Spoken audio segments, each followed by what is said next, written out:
Hello everyone, and welcome to the first video of the second module, where we're going to be talking about sacred space and cosmology.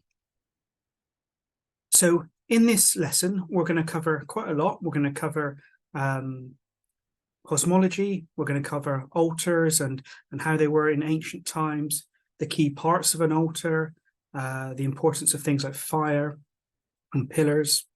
We're going to talk about creating sacred space, protection, and then bringing everything together so you can start practicing with this. It's going to be split over several videos again, and this will be video one, where we're just going to be talking about the cosmology of the Norse world, of the Anglo-Saxon world, of the heathen world, basically. So, cosmology. This is about how the world, how the universe came to be. What do the myths say? What do we believe? And things like that. I'm going to challenge some assumptions as we walk through this module. But everything I'm saying is going to be based on academic ideas and research. So, let's look at some key points. And firstly, cosmology is the study of the branch of philosophy dealing with the origin and the general structure of the universe. So that's what we're basically looking at here. However, when we come to have a look at the myths and the sources and things, we get a contradictory picture. Elder Haida says this: the sources present a vague, somewhat contradictory picture, which has given rise to a number of different interpretations. It is futile to try to arrange all the cosmological information found in the different sources into a coherent picture, for they blatantly contradict each other. So basically, we're going to try and build a system we can use, but it's not going, there's not a straightforward system for using all the different sources that makes a coherent picture, okay? You're going to have to do some research. You're going to have to come to your own opinions on these things. Now, one thing to be aware of is that there is a standard cosmology that is widespread in heathenry. Okay, a lot of this goes back to the Prose Edda and to Snorri, and he didn't like the fact there's all these disparate ideas. He wanted to bring them into a coherent whole. So he tried to systematize them. But he didn't just look at all these multiple contradictory sources. He also brought in his own Christian ideas to try and create this standard. However, when archaeologists and scholars and academics look back at the sources, they say that probably actually what happened is the cosmology depended on the particular tribe or the particular locality. So the standard Norse view that we have is actually probably not the only one.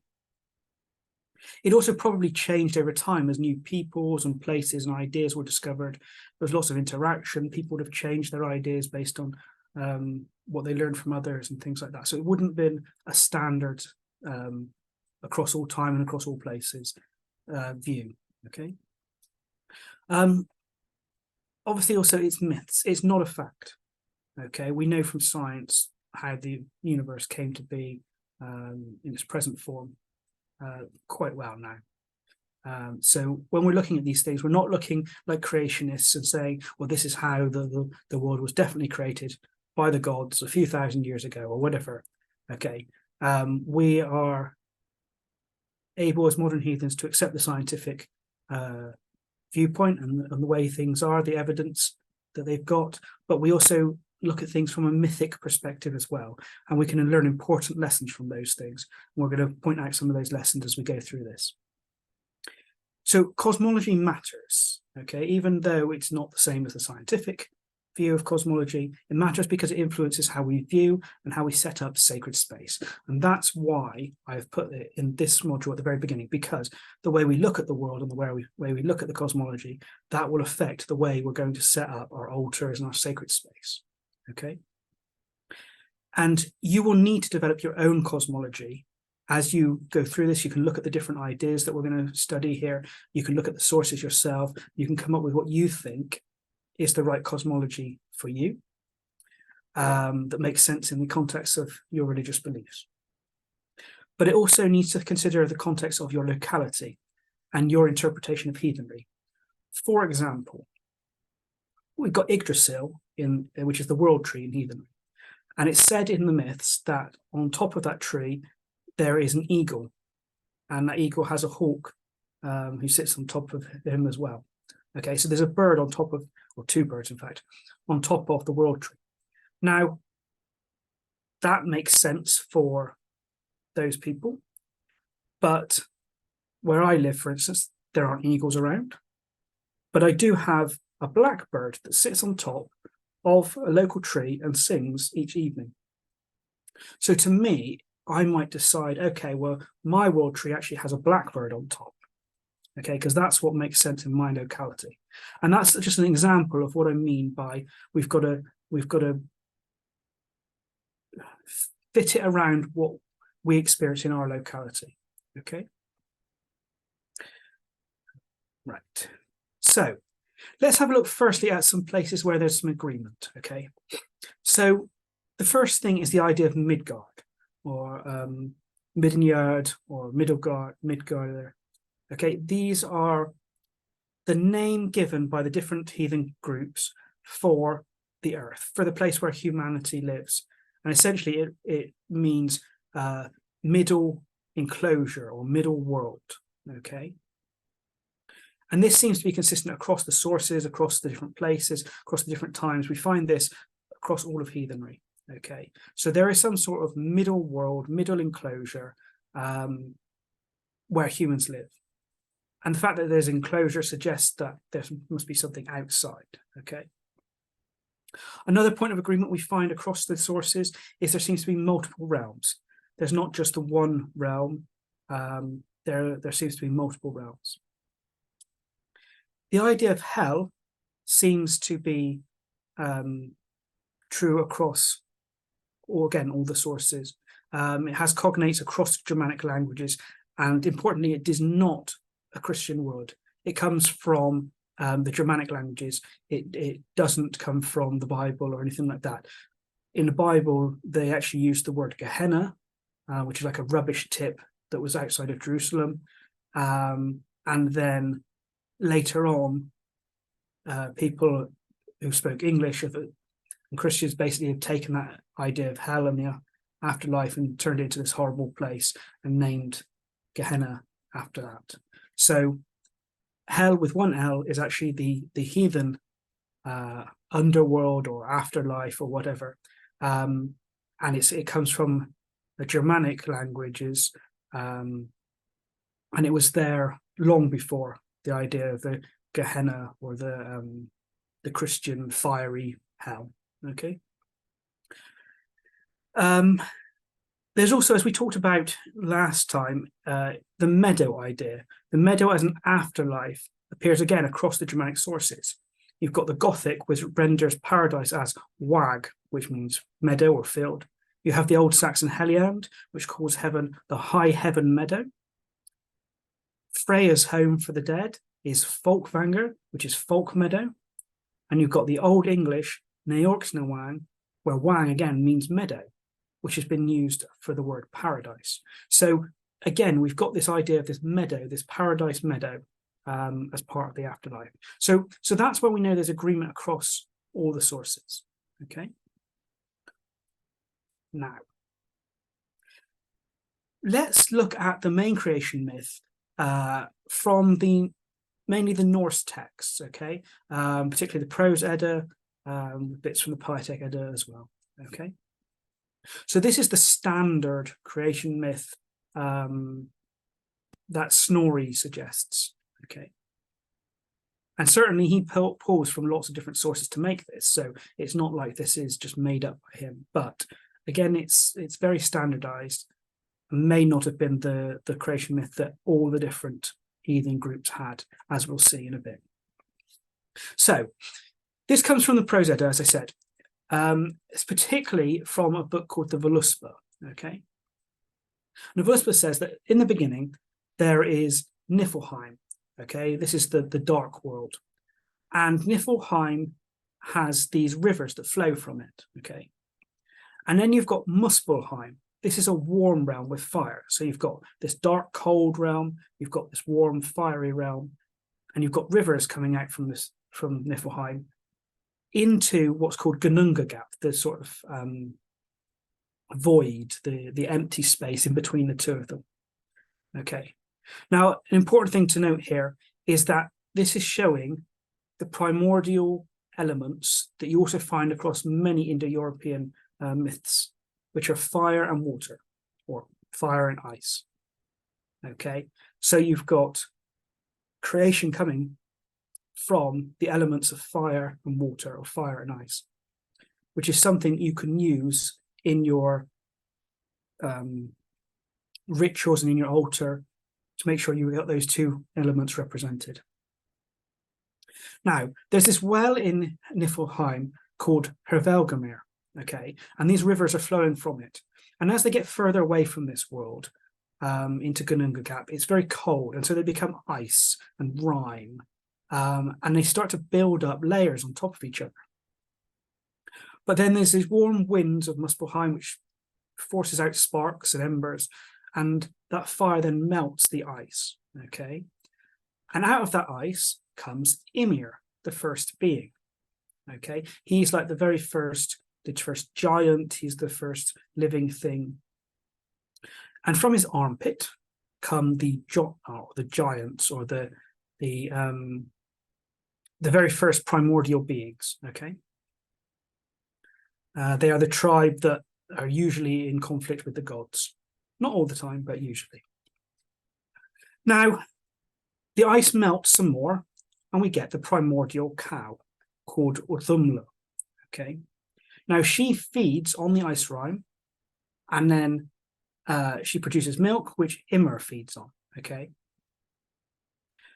Just a quick note that in many cultures, the holy cow is associated with the Earth Mother. So although she's not the Earth Mother in here, she can be associated with the Earth Mother, okay? Now, Uthumla, she keeps licking the ice, and a new being appears, and this is Buri, the first of the gods, okay? Buri has a son, Bor, and Bor has a son, has three sons with Besla.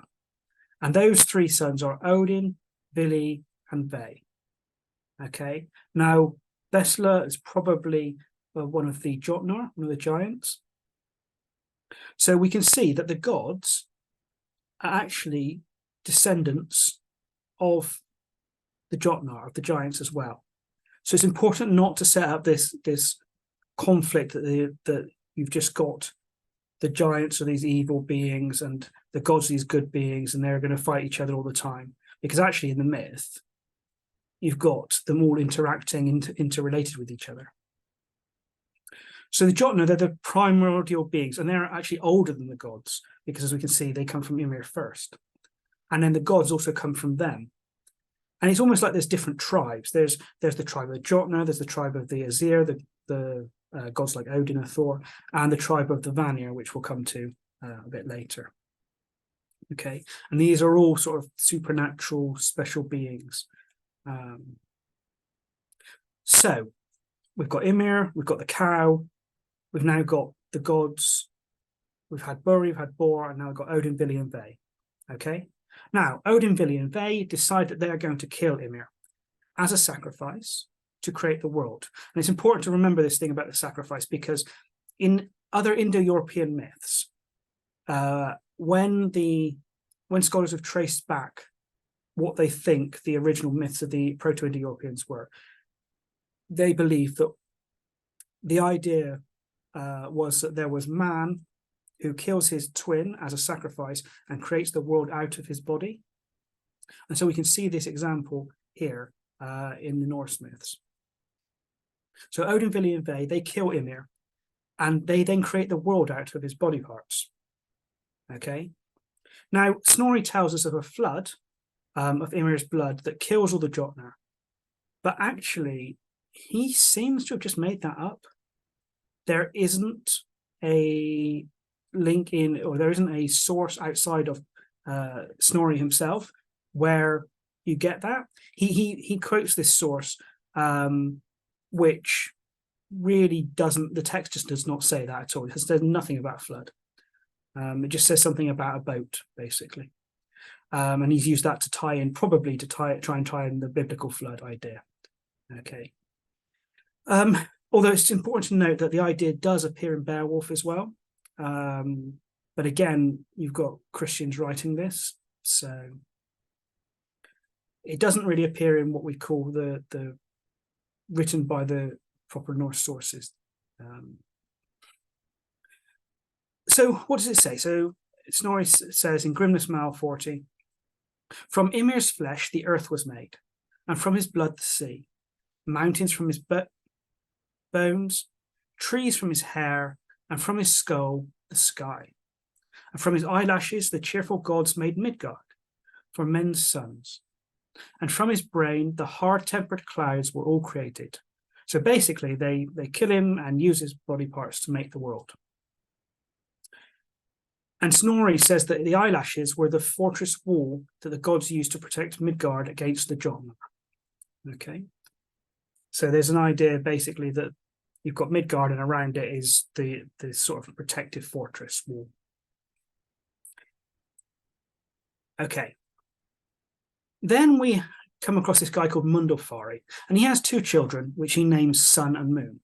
And the gods don't like this. They think this is arrogant. So they make the two kids ride chariots that draw the actual sun and moon across the sky. And they're constantly chased by wolves to keep them moving so that the 24-hour cycle just keeps going and going and going. Okay. And then at the same time, Odin and his brothers, they're walking along the seashore, and they make the first people, Ash and Embla, from tree logs. So they're walking along, they see these tree logs on the beach, and they fashion them into the first people, and they give them gifts like breath and things like that. And that's how the first people are supposed to have come about, according to the Norse sources. Now, it's important to note that trees are often associated with humans in the Norse world. Okay, there's often kennings for humans, so this is like poetic sayings or poetic expressions that mean human. They often mention trees. Tacitus, he says that the Semnones tribe, so the Germanic tribe, claimed to descend from a grove of trees. And so we can see here that in the heathen world, trees are seen as our kin. They're seen as something sacred. And that's a lesson we can learn from this creation myth. Okay. Now, maggots are feeding on Ymir's flesh at this point underground, and the gods give them intelligence and make them into dwarves. Okay, and then they live in the ground or in rocks. And then you've got the world tree. So the world tree is called Yggdrasil, which means steed of Ygr, and Ygr is the terrible one, or Odin, basically. So it's the steed or the horse of Odin. And it has three roots that each one reaches across the sky.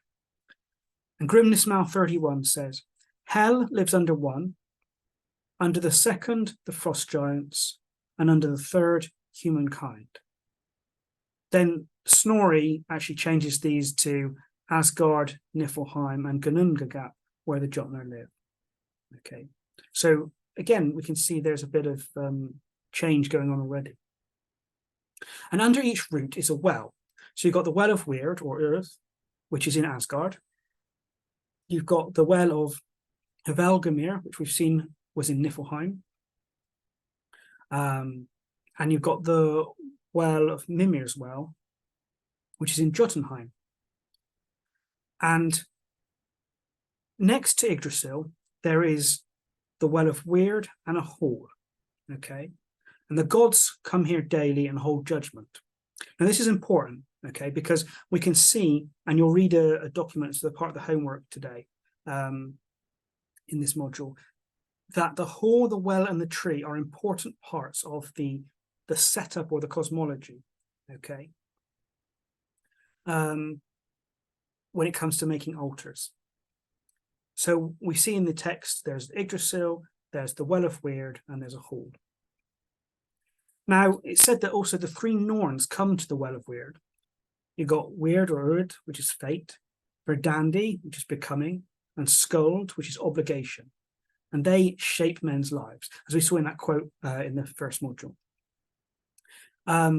So not only are they setting the fates in motion and shaping men's lives, they also draw water from the well daily. They mix this with mud and they put this on the tree to keep it from withering. And this is because underneath the tree, there is the Nidhogg serpent who keeps gnawing at the roots. And you've also got stags that are eating the foliage. Okay, so the tree is essentially being under attack by forces of sort of chaos all the time. Then there's other creatures in the tree. We've got the eagle that I said that sits on top of it. You've got a squirrel that runs up and down the tree called Ratatosk, and he basically shares insults from the eagle to the serpent and then back again, and just keeps them at each other's throats. Now, the question is, what type of tree is this world tree? Well, it could be an ash tree. Voluspa 19 talks about it being an ash tree. It could be a yew, because in Gylfaginning it's called evergreen. And it has needles, which again, Voluspa 19 talks about it. The yew is also sometimes called the needle ash. So it's either an ash tree or it's a yew tree, potentially. But the best thing is probably for you is to visualize it based on the trees around you. What's the tallest tree? What's the tree that most stands out to you as the one that's probably holding up the world? The biggest, most powerful tree. There's also the rainbow. Now, this is called the Bifrost or Bifrost. And this is essentially a rainbow bridge that brings the gods, or allows the gods basically to travel between different worlds, so down to the earth and stuff like that. So that's the overall setup of everything. And then this is all destroyed at the end of the world, okay? There's an event called Ragnarok where basically the world is destroyed in fire, the gods die, or most of the gods die. But then afterwards, the world is then renewed again. So it's a cycle. You've got the creation, the world lives for a bit, it's destroyed, it's recreated, it's lives for a bit and destroyed. And you find a lot of ancient cultures, they have this idea of time as a cycle, a cyclical thing. It's not a linear start, go to the end, stop.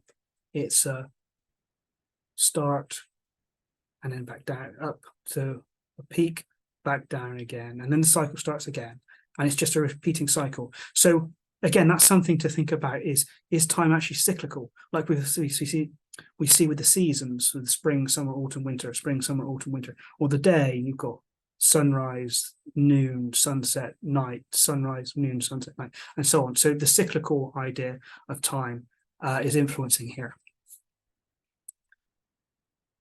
Now, that is not the only creation idea. That was the one that is the most famous, the most accepted. It's the one that Snorri did. However, there are other ideas in the text to be aware of. Firstly, there's this thing actually in the Prose Edda that Snorri writes, where you've got the goddess Not, which is night, and she has 3 children: Order, which is wealth, Dagger, which is day, and Jord, which is earth. And Not and Dagger are given horses and chariots to ride around the earth. So that's night and day are given horses and chariots to ride around the earth. And in this one, earth is born from night. Okay, so it's not Odin kills Ymir and creates the world. It's that the goddess Night births the earth. Okay, so that's a completely different creation story, myth. Then you've got other Germanic and Indo-European texts which talk about mankind being made by bringing pieces of the world back together to form the first human. So a reversal, basically, of creating the world by dismembering in there. You actually bring the things back and then they create mankind. As we said before, kennings for humans are often to do with trees, but they're also often to do with bits of land. So the human is seen as, the human body parts anyway, are seen as bits of land put back together. And this comes into the idea of sacrificing a body. Yes, it creates the universe, but rejoining the pieces of the universe creates a body. So we take bits of the earth to keep us alive, and then when we die, we dissolve into the pieces that become part of the earth again. It's a whole cycle of creation and destruction. Okay, and to keep these things in mind for when we come to talk about sacrifice in later modules, okay, and ritual and things like that. Okay, so the creation of humans and gods and, well, the creation of humans and gods. In the heathen text, we can see at least 3 different versions, okay? But they have a very similar structure, which suggests that the structure itself does go back quite far. So you've got, in the Prose Edda, being one is Buri, as we said, and he has Bor, and then Bor with Besla has Odin, Vili, and Ve, or in the Proto-Norse, Wardenaz, Wiljo, and Wiha. Okay, they liked things that alliterate, the WWW. So Odin, Vili, and Ve. So 1, 1, 3. Then in the Völuspá, you don't get beings 1 and 2, but you get your triple ones again, Odin, Honor, and Loder. Okay, so the brothers change their names there. And then in Tacitus's Germania, you have Tuisto, which means twin, which also has cognates with Ymir. Manos, which means man. And then you have these 3 tribes that come from them. It's the Ingevons, the Herminones, and the Istevons. So this suggests that it's someone called Hermin and someone called Iste, are the 3 sort of beings that come from Manos. And Ing, interestingly, is also the same as the god Freyr. Okay, he's called Ingvi Freyr in the Norse, in the Sweden, and he's called Ing in the Old English rune poems. So Ing seems to be quite an important god for the Germanic peoples. And so, so you've got the 1, 1, and 3. Okay. And that's the creation of the gods, and then ultimately from there, humans. Okay, so let's get to the controversial bit, the 9 realms. So many heathens believe there are 9 realms, but the lore does not say that, okay? There are a few things that we're going to talk about where this 9 cut realms idea comes from, but ultimately the lore never ever says that there are 9 realms, okay? This is a modern interpretation. The sources never list the 9 realms. They list lots of other important things in lists. So surely if they felt that it was important to know these 9 realms, they would have given us a list, but they didn't, okay? In fact, many realms are named in the text, a lot more than 9, and there's no good reason why why some should be in a 9 realms list and others excluded, okay?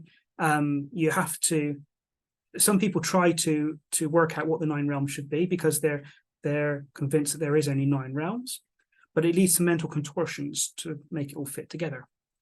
If you do want to say that there's 9 realms or 9 most important realms or whatever, nowadays most heathens will use Midgard, Asgard, Vanaheim, that's where the Vanir live, Jotunheim for the giants, Svartalfheim, which are the literally black elves, but it's dwarves basically. Alfheim, which is the elves, Hel, Muspelheim, and Niflheim. Okay, so those are the 9 realms, if that's what you want to have as your cosmology, that most heathens will use. If you go down the Anglo-Saxon version, though, they have the 9 herbs text, and that basically says that there are 7 realms, okay, or 7 worlds. Now, this could be that the Anglo-Saxons only thought that there were 7 realms, or it could equally be that because the science of the day only thought there were 7 planets, it could be referring to the 7 planets. So it depends how you want to interpret it, really. Now, the phrase 9 realms or 9 worlds does appear 3 times in the sources. Okay, and the idea of the 9th realm appears once. Okay, that phrase. So let's have a look at them and we'll see what we can learn. So Voluspa 2, it says, I remember giants born early in time. Those nurtured me long ago. I remember 9 worlds. I remember 9 giant women, the mighty measuring tree below the earth. Okay, so she is remembering 9 realms. It doesn't say she remembers there were only 9 realms. It's just she remembers 9 realms, 9 worlds. Okay, and this is long ago. So some academics have said, well, maybe it's 9 periods of time, which is possible, but and you can interpret it that way if you want. I'm going to say, though, that it probably is referring to 9 separate worlds, okay, and nine realms, but it doesn't mean they're the only 9 realms. It's that there are at least 9 realms, okay. Vathrodismal 43, it says, of the secrets of giants and of all the gods, I can tell truly, for I've been into every world. 9 worlds I've travelled through to mist hell. There men died down out of hell.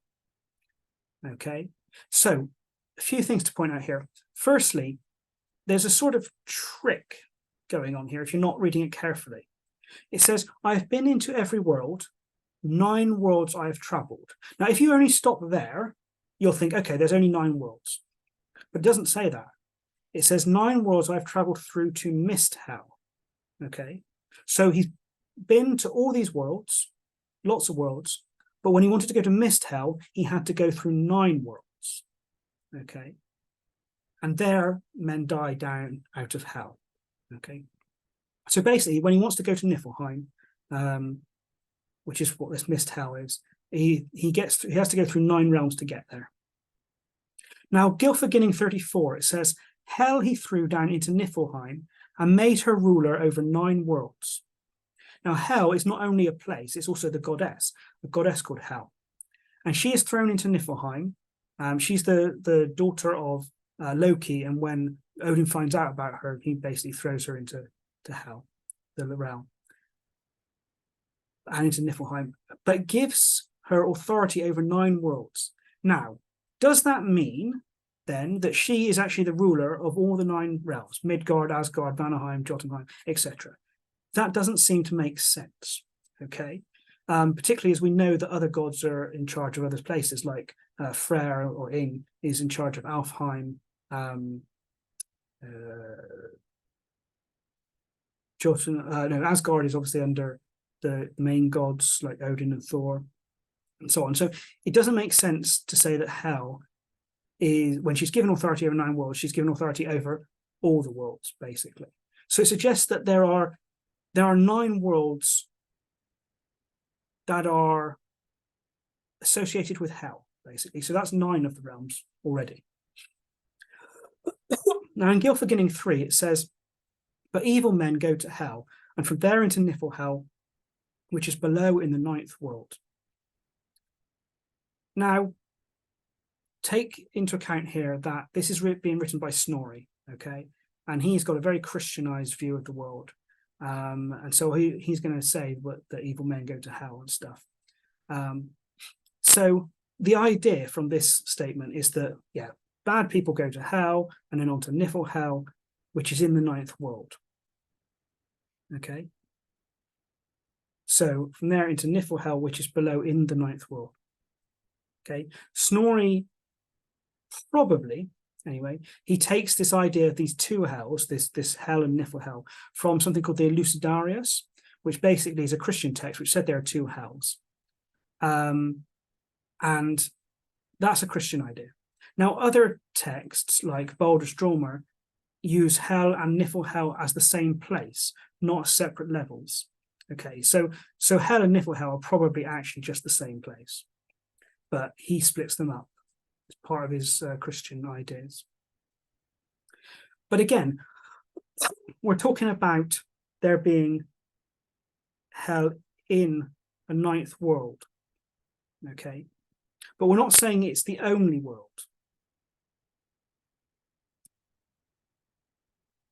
The grammar here is indefinite, Okay, what that means is that it's saying I saw 9 flowers, not I saw the 9 flowers.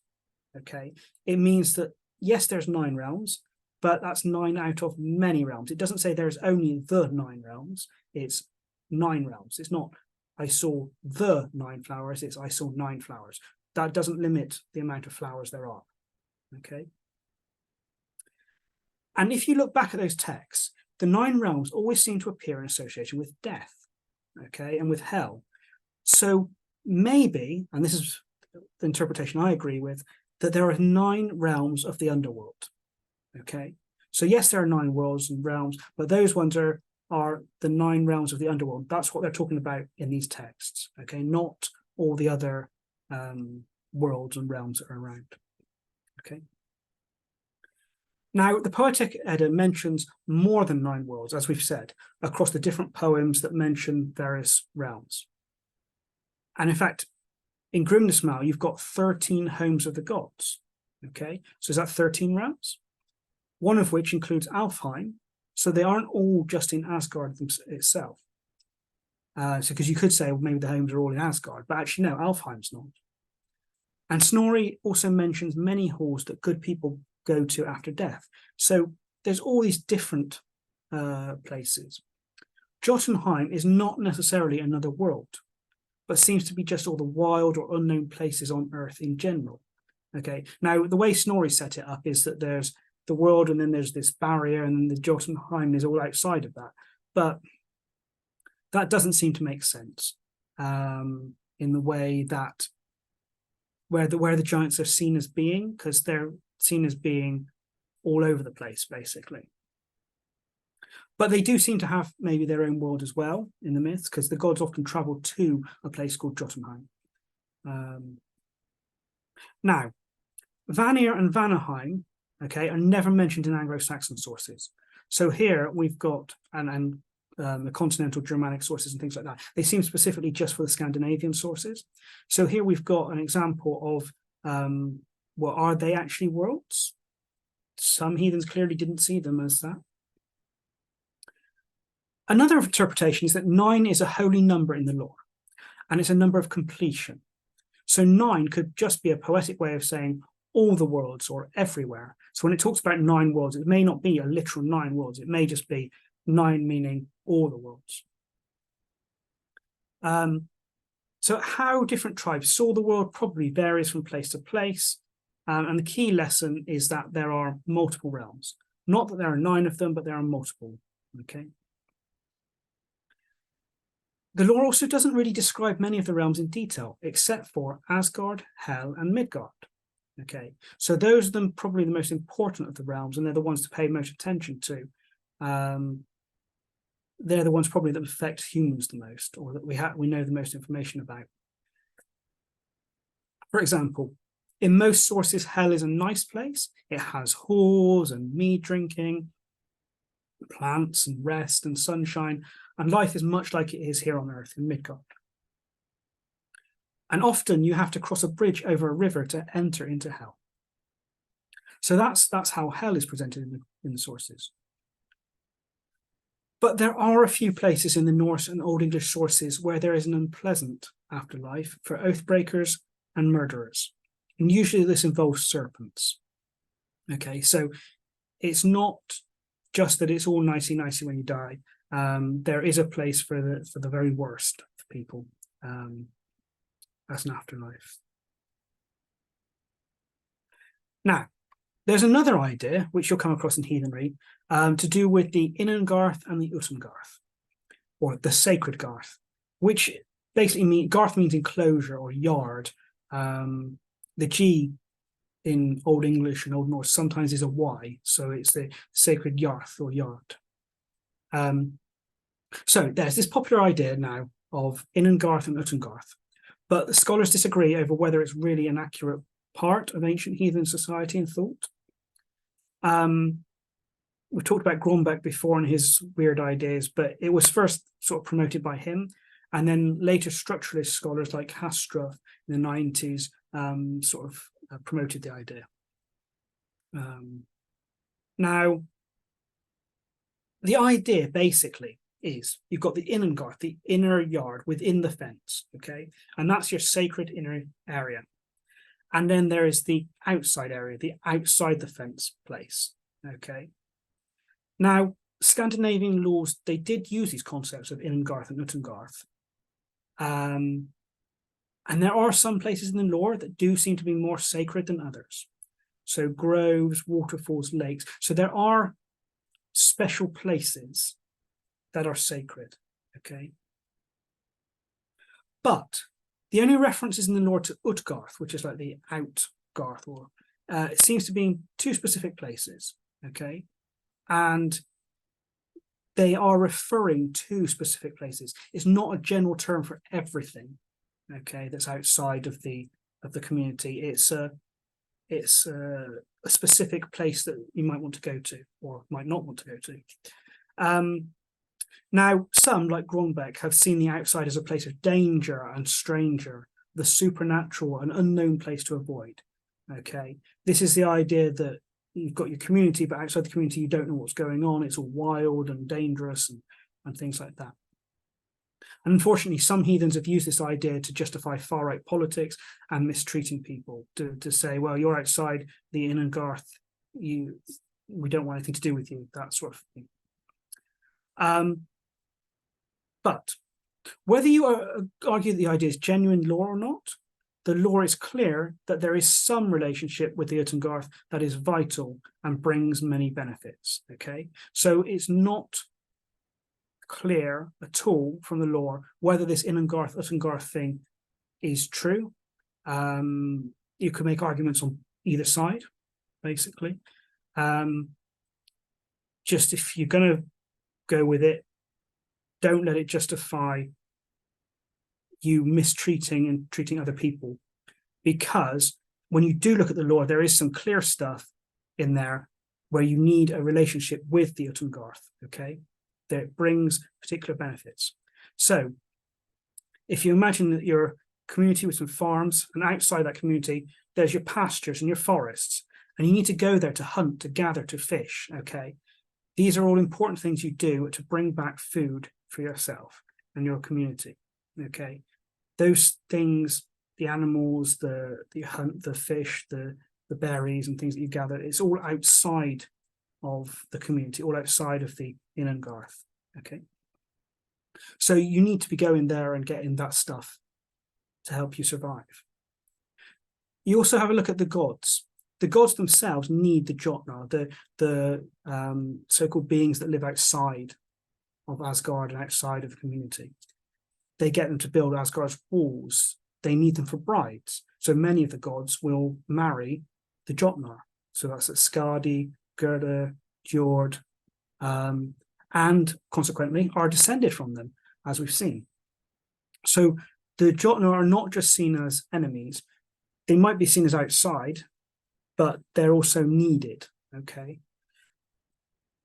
So it seems to be really about a careful relationship with what's outside, rather than opposition, okay? What's in the Utengarth or what's outside the community is not something to be scared of or dangerous, but it's something that you have a careful relationship with. And it's really important to understand that hospitality, as we talked about in the first module, is an essential ethical value in ancient heathenry. It was expected that if a stranger came to your house, you would open the doors and let them in and look after them, okay? Obviously, don't be stupid.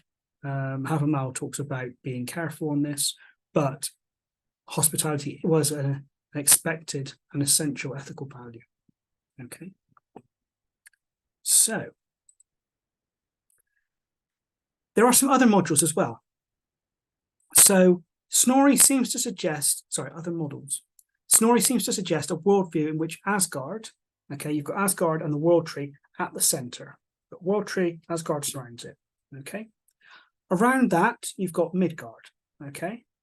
And then outside of that is where the Jotnar are, the Jotunheim and that, okay? And this is a viewpoint that's in line with what the setup of a farm would have been at the time. So you'd have had your farmyard tree in the center, then you'd have had houses and farmland around it, And then you've got the uncultivated but the still useful land outside of that. So that's what Snorri is probably thinking about when he's creating this systematization of the lore, okay, and this cosmology. Now, other scholars suggest that the key split you see in the myths is actually between this world, Midgard, and the other world, okay, which is made up of all the other realms, or between Asgard and all the other realms. Okay, particularly when the gods are involved in the myths. It seems to be a thing between one world and lots of others, rather than these concentric circles that you get in Snorri. And Elder Haida, which gave that quote at the very beginning, has a very interesting model, which seems to make more sense of the contradictions in the lore. So we're going to have a look at that in a bit more detail now, okay? This is the one I suggest that maybe is the best to use for now when you come to sort of trying to understand the lore and view the cosmology and things like that. So this has some sort of modern-y ideas in it, but it seems to make sense of all the contradictions and things that other models don't. So he says basically, there's various realms of these different beings, okay? But they're not located any real geographical direction from each other, okay? There's all these, maybe these different universes, these different realms. They have their own self-contained bubbles, okay?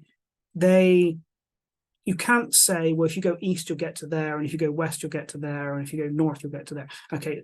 Although we can use direction in our rituals and stuff, the idea is that in reality, those things are not actually in those places. It's just the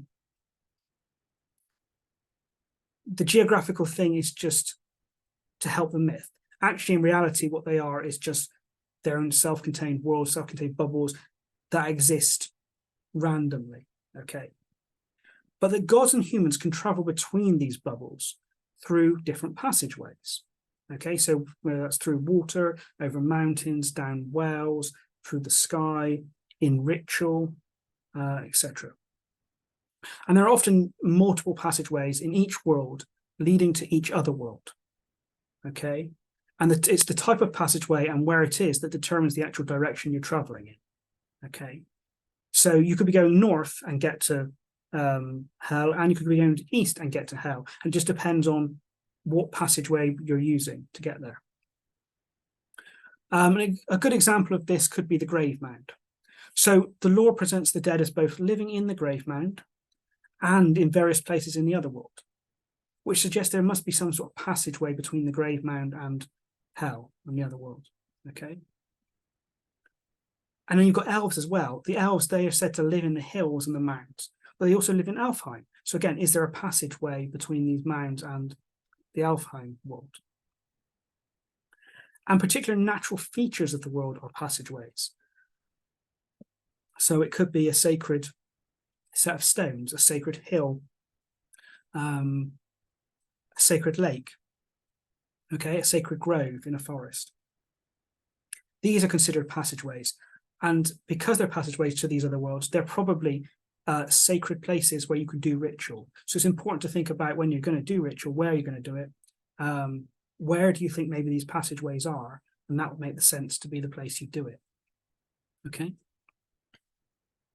So that's the idea basically he comes up with. So what can we learn? Firstly, there is not one standard cosmology, okay? And you need to think about what makes the most sense to you and base it around your local area. There are multiple realms, probably a lot more than 9. Certainly the lore gives us a lot more than 9. And they could be traveled between. Midgard, Hell, and some kind of afterlife meadow are consistent across all our sources and time and place. Okay, so they probably are definitely to be put in your cosmology.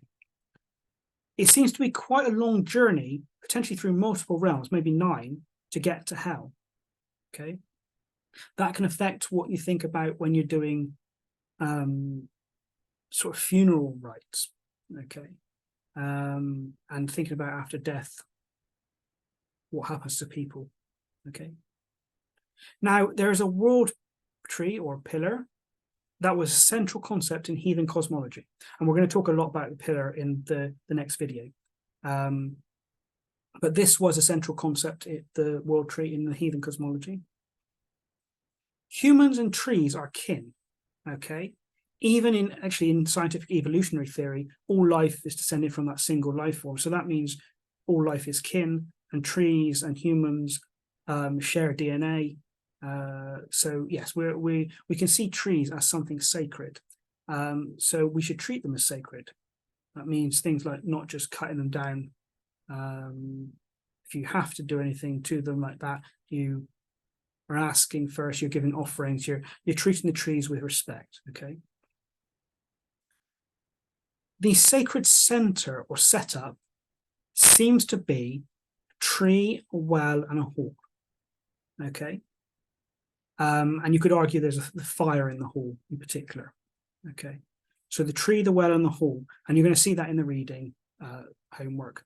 The tree, the well, and the hall are really important. The primordial elements of creation are fire and water, okay? And these can be represented in ritual with candles, with bowls of water and things like that. The outside world, including the supernatural, offers us lots of benefits that are important to our survival, but they require us to maintain a good relationship with it, okay? It's about that careful relationship, okay? And then we can get those benefits. Sacrifice is key to creation.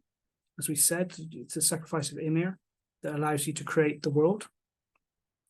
And ritual should be done where there are passageways to other worlds, okay? So that is the things that we can learn about cosmology.